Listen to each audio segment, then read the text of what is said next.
The Lord be with you. A reading from the Holy Gospel according to John. Jesus said to his disciples, "This is my commandment. Love one another as I love you. No one has greater love than this, to lay down one's life for one's friends. You are my friends if you do what I command you. I no longer call you slaves, because a slave does not know what his master is doing.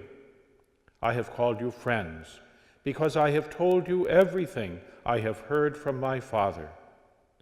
It was not you who chose me, but I who chose you, and appointed you to go and bear fruit that will remain, so that whatever you ask the Father in my name, he may give you. This I command you, love one another." The Gospel of the Lord.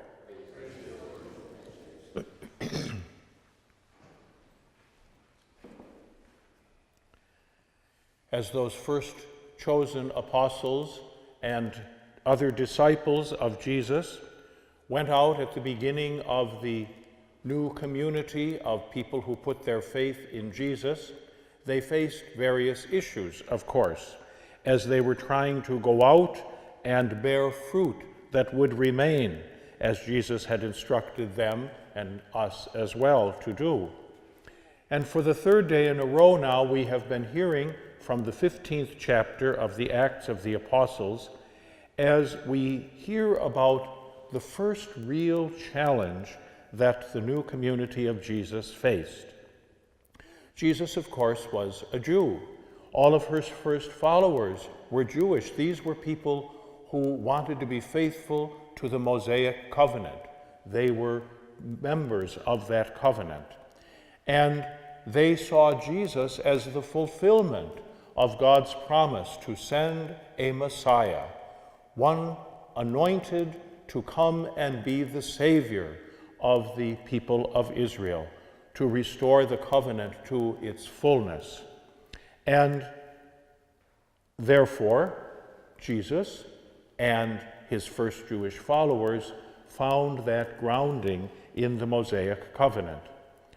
But then, as the apostles and other early disciples, who are called today in the gospel, in the first reading, presbyters, elders, today we translate that as priests, they were going out and bringing the gospel throughout Palestine and even further up the Mediterranean coast and down into Egypt, and more people who weren't Jewish, Gentiles, pagans, wanted to become part of the faith too.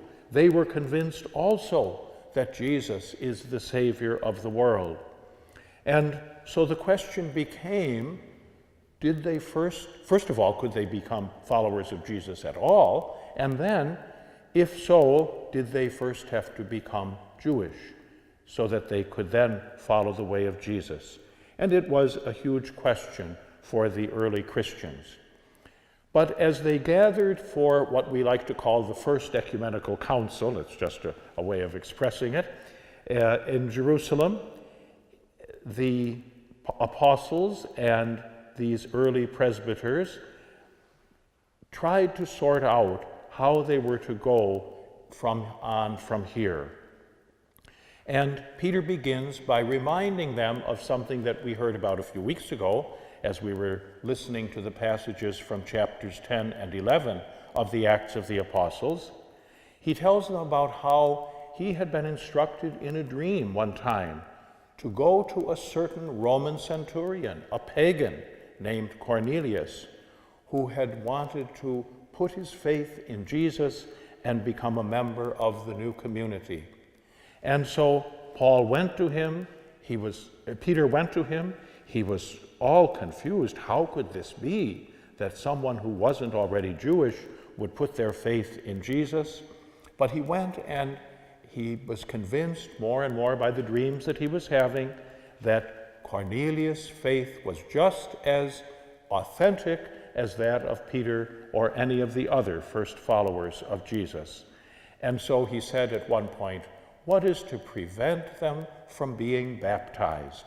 And so Cornelius and his whole household were baptized. Just like today, parents have their children baptized, because if the leader is baptized, they can bring the others in as well.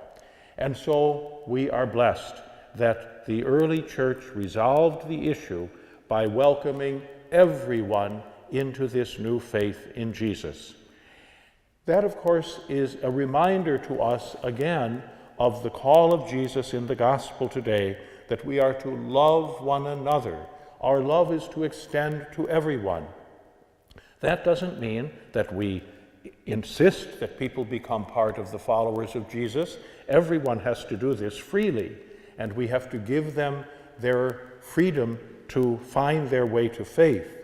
But if we love everyone, if our love extends to all, then we are certainly witnesses to the gospel of Jesus in every circumstance, in every setting, to all people. Not proselytizing, not imposing the gospel, but showing how to live according to the gospel. And then we are people who are wonderful representatives of the gospel of Jesus. We are all called to be evangelizers in that sense. And it is a way for us who have been called the friends of Jesus by Jesus himself to show what that friendship means in our world.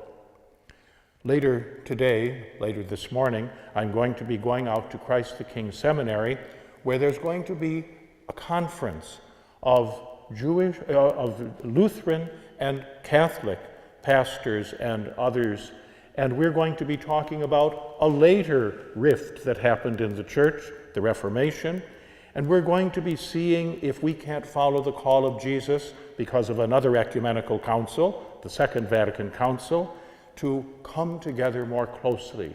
Another area where our love has to reach out to all. And as we Catholics and Lutherans are seeking to bring the love of God to its fulfillment in our midst, we're looking for the ways that we can find that unity for which Christ also prayed as well. So please join in praying for that effort that is going to be taking place today.